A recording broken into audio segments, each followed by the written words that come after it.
மணல் குவாரி முறைகேடு தொடர்பான வழக்கில் விசாரணைக்காக 5 மாவட்ட ஆட்சியர்கள் சென்னையில் உள்ள அமலாக்கத்துறை அலுவலகத்தில் இன்று ஆஜராகின்றனர்.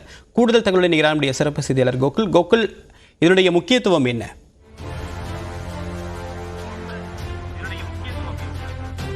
குவாரி முறைகேடு தொடர்பாக மாவட்ட ஆட்சியர்களுக்கு ஏற்கனவே அமலாக்கத்துறை சம்மன் அனுப்பியிருக்கிறது. குறிப்பாக 5 மாவட்ட ஆட்சியர்கள் இன்று விசாரணைக்காக சென்னையில் இருக்கக்கூடிய அமலாக்கத்துறை அலுவலகத்தில் ஆஜராகிறார்கள்.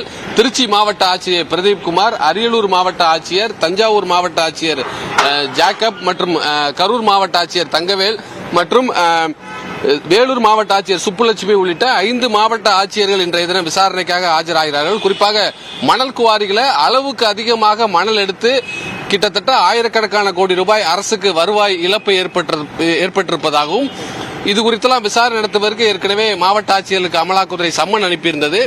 இந்த விசாரணையில் தங்களுக்கு ஆஜராவதிலிருந்து விலக்கு அளிக்க வேண்டும் என்று ஏற்கனவே நீதிமன்றத்தில் வழக்கு தொடர்ந்த நிலையில் அதற்கு தடை விதிக்க உயர்நீதிமன்றம் மறுப்பு தெரிவித்திருந்த நிலையில் நாடாளுமன்ற தேர்தலுக்காக தேர்தல் பணியை காரணம் காட்டி எங்களுக்கு அவகாசம் வேண்டும் என்று ஏற்கனவே மாவட்ட ஆட்சிகள் தரப்பில் ஒரு கோரிக்கையானது வைக்கப்பட்டது. அதை ஏற்று ஏப்ரல் 25ஆம் தேதி, அதாவது இன்றைய தினம் ஆஜராக வேண்டும் என்று ஏற்கனவே உயர்நீதிமன்றம் உத்தரவிட்டிருந்த நிலையில் இன்றைய தினம் 5 மாவட்ட ஆட்சியர்கள் விசாரணைக்காக ஆஜராகிறார்கள். இந்த விசாரணையின் போது பல கேள்விகளை அமலாக்கத்துறை கேட்க இருக்காங்க. குறிப்பாக மணல் குவாரி எப்படி அனுமதி வழங்கப்பட்டது, அனுமதி அளிக்கப்பட்டது இருக்கக்கூடிய ஆவணங்களுக்கு எல்லாத்தையும் எடுத்து வருமாறு ஏற்கனவே அமலாக்கத்துறை மாவட்ட ஆட்சியர்களுக்கு அந்த சம்மனில் குறிப்பிட்டிருக்கிறார்கள்.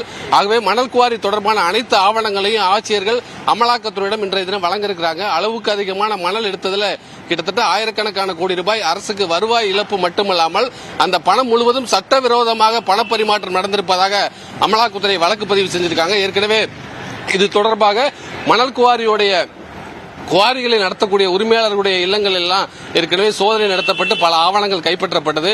மணல் குவாரியிலேயே நேரடியாக சென்று ஆய்வு நடத்தி அங்க இருக்கக்கூடிய டோக்கன் முறைகள் குறித்தெல்லாம் ஏற்கனவே அமலாக்கத்துறை விசாரணை நடத்திருக்காங்க.